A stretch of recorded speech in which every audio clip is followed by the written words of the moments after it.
अनावरण झालं, माझ्या हस्ते अनावरण झालं असं मी जाहीर करतो.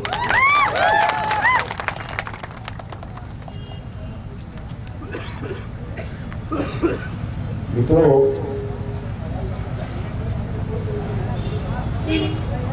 जरांगे पाटील यांनी जी मागणी मागितली की मराठा समाजाला ओबीसीतून आरक्षण देण्यात यावं, ही आता भल्या भल्या पक्षांच्या कशामध्ये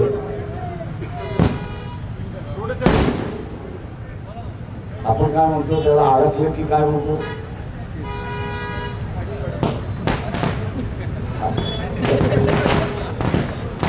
कशामध्ये अडकलं की आपण काय म्हणतो.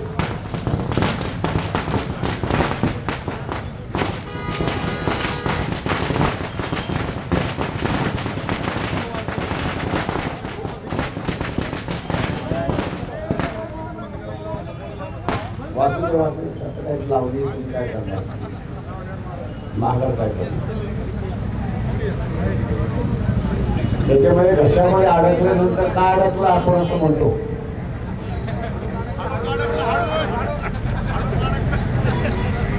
तेव्हा भल्या भल्या राजकीय पक्षांच्या गळ्यामध्ये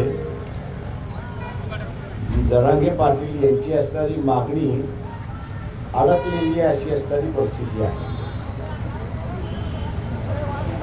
जरांगे पाटील सरळ विचारताय, तुम्ही माझ्या मागणीच्या बाजूने आहात की माझ्या मागणीच्या विरोधात.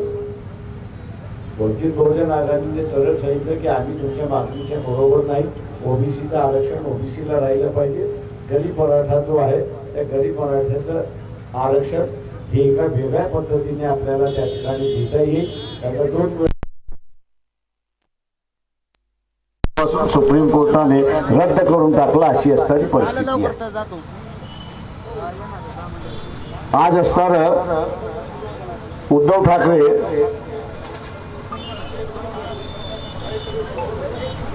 ठाकरे यांची असणारी प्रेस कॉन्फरन्स झाली आणि त्या प्रेस कॉन्फरन्स मध्ये त्यांनी असं म्हटलं की ओबीसीने मग धनगर असेल, माळी असेल, वंजारी असेल, कैकाडी असेल, रामोशी असेल, टाकुंकार असेल, या सगळ्याने नरेंद्र मोदीकडे जा आणि नरेंद्र मोदीकडून टक्केवारी वाढून आणा आणि तुम्ही टक्केवारी वाढून आणली की मग आपण मराठ्यांना त्यांना आरक्षण त्याच्यामध्ये देऊ. आता मोदीकडे जायचं कधी, यायचं कधी आणि तू वाढवणार कधी याचा थांगपत्ता नाही.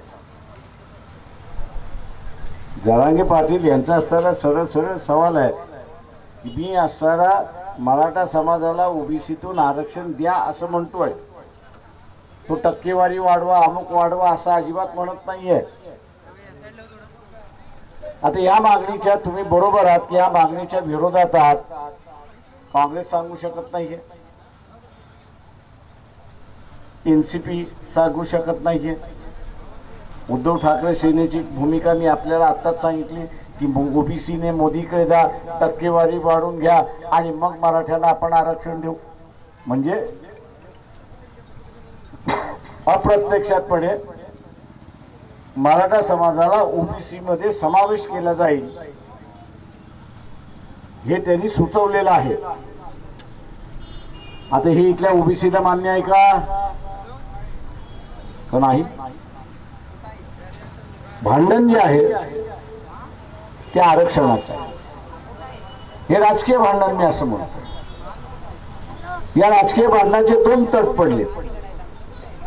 एक तट मराठा समाजाचा आहे की तो जरांगे पाटलांबरोबर आहे आणि दुसरा तट हा असणारा ओबीसीचा आहे की तो असं म्हणतो की आम्ही जरांगे पाटील यांच्या मागणीला विरोध करतो, आम्ही असणारा विरोध करतो. गावामध्ये हे 2 तट आहे. हे इथपर्यंत गेलेत की इलेक्शन विधानसभेचं जे आहे त्या विधानसभेच्या इलेक्शन मध्ये मराठा समाज असं म्हणतोय की आम्ही ओबीसीच्या उमेदवाराला मतदान देणार नाही आणि ओबीसीचा उमेदवार असं म्हणतोय की आम्ही असताना मराठा समाजाला मतदान देणार नाही. हे राजकीय भांडण नाही, तोपर्यंत चिंतेची बाब नाही असं मी त्या ठिकाणी मानतोय. मी असं मानतो की चिंतेची बाब नाही, राजकीय बाब आहे. याच्या अगोदर याच्यापेक्षा भयंकर एक आमना सामना आम्ही राजकीय बघितला होता 77 सालचा. आणि तो एक म्हणत होता काँग्रेसला मतदान देईल आणि एक म्हणत होता काँग्रेसनी इमर्जन्सी आणली म्हणून मी त्याला मतदान देणार नाही. तुडुंब युद्ध होत. गल्ली गल्लीमध्ये, गावागावामध्ये, भावाभावामध्ये, कॉलेजच्या विद्यार्थ्यांमध्ये तुडुंब युद्ध होत. पण ते युद्ध सामाजिक युद्ध झालं, ते राजकीय युद्धच आहे. इलेक्शन लागले, मतदान झालं,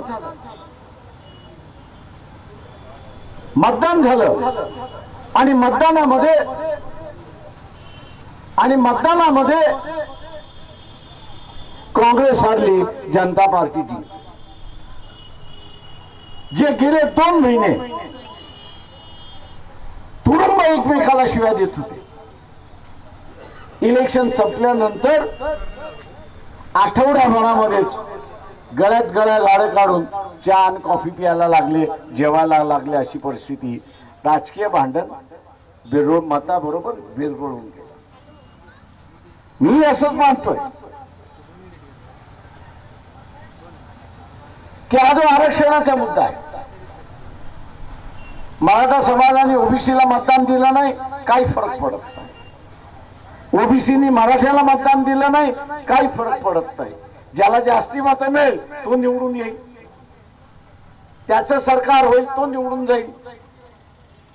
आणि सरकारला निर्णय घ्यायचा आहे की आरक्षण कोणाला द्यायचं कोणाला द्यायचं नाही. दुर्दैवाने महाराष्ट्रातले सगळ्यात मोठे नेते एनसीपीचे शरद पवार यांनी काल वक्तव्य केलं की महाराष्ट्राचा मणिपूर होणार. अरे आम्ही असं गेले 7-8 दिवस महाराष्ट्रभर फिरतोय आणि हा राजकीय वाद, सामाजिक वाद होऊ नये, सामाजिक मतभेद होऊ नये.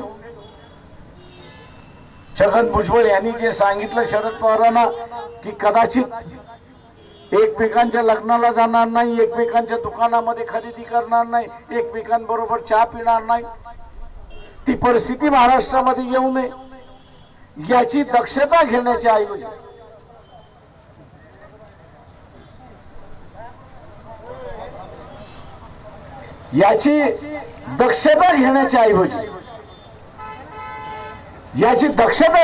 ऐवजी महाराष्ट्राचा मणिपूर होईल असं वक्तव्य करणं हे दुर्दैवाचं मी असं म्हणतो.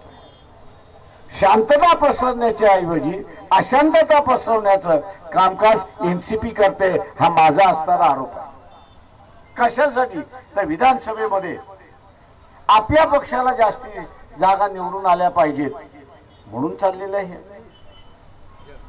मी असणारा शरद पवारांना विनंती करतो की जरांगे पाटलांची जी मागणी आहे, जरांगे पाटील यांनी जी मागणी केलेली आहे की मराठा समाजाला ओबीसीतून आरक्षण द्या, या मागणीच्या तुम्ही बरोबर आहात की या मागणीला विरोध करताय हे स्पष्टपणे सांगा.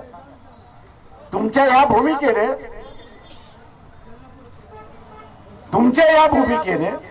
काँग्रेसच्या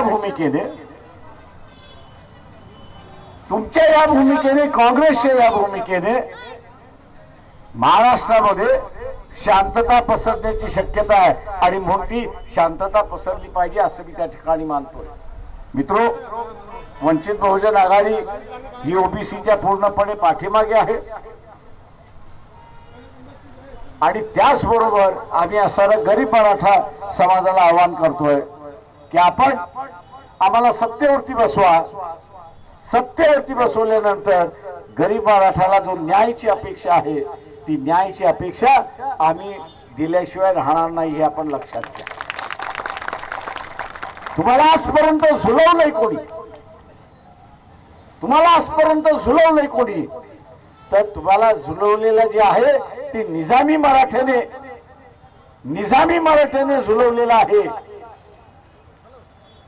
सत्ता ही निजामी मराठ्यांच्या हातामध्ये आहे आणि निजामी मराठ्याने झुलवले असलं पाहिजे.